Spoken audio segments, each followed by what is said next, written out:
Jeff Sessions just contradicted himself in jaw-dropping reversal over caged kids policy. It often seems that no one actually speaks to each other in Trump's White House. During the avoidable human rights crisis that was the unilateral Trump policy to separate children and their parents seeking asylum at the border, everyone in the administration seemed to have a different excuse. Trump erroneously claimed that it was a Democratic law, and Department of Homeland Security Secretary Kirstjen Nielsen pretended that no such policy existed. But it was Jeff Sessions whose memory, per usual, seemed to fail him at the most convenient moment. He not only admitted that the policy was a deterrent for others seeking to enter the U.S., but even suggested that the Bible gives ample justification for the policy. Persons who violate the law of our nation are subject to prosecution, Sessions explained. I would cite to you the Apostle Paul and his clear and wise command in Romans 13 to obey the laws of the government because God has ordained them for the purpose of order. Orderly and lawful processes are good in themselves and protect the weak and lawful. If you are smuggling a child, then we will prosecute you and that child will be separated from you as required by law. If you don't like that, then don't smuggle children over our border, Sessions later said in a speech in San Diego. If you don't want your child to be separated, then don't bring them across the border illegally. It's not our fault, he continued.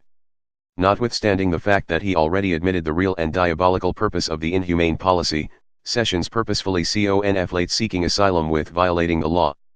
It is not, nor has it ever been, illegal for people to seek asylum in the United States, which is precisely the crime for which they're being punished at the border. Per the New York Times, as the Times and others have reported, asylum seekers are also being turned away when they do present themselves at ports of entry. Even when immigrants improperly cross the border, they can still legally seek asylum. But the administration's zero-tolerance policy subjects all who cross the border illegally, including asylum seekers, to prosecution.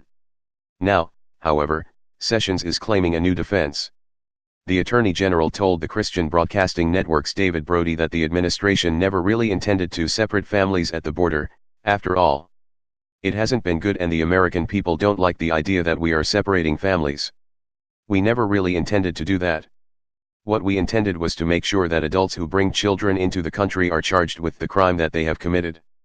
Not only did the policy intend to separate families, given that the directive was clear and the intent was promulgated by Sessions himself, but he essentially admits that his concession came as the result of poor optics into the manufactured crisis. The fact that the Attorney General could not have predicted that separating kids and parents and throwing them into cages would reflect poorly on the administration is a testament to his glaringly poor judgment.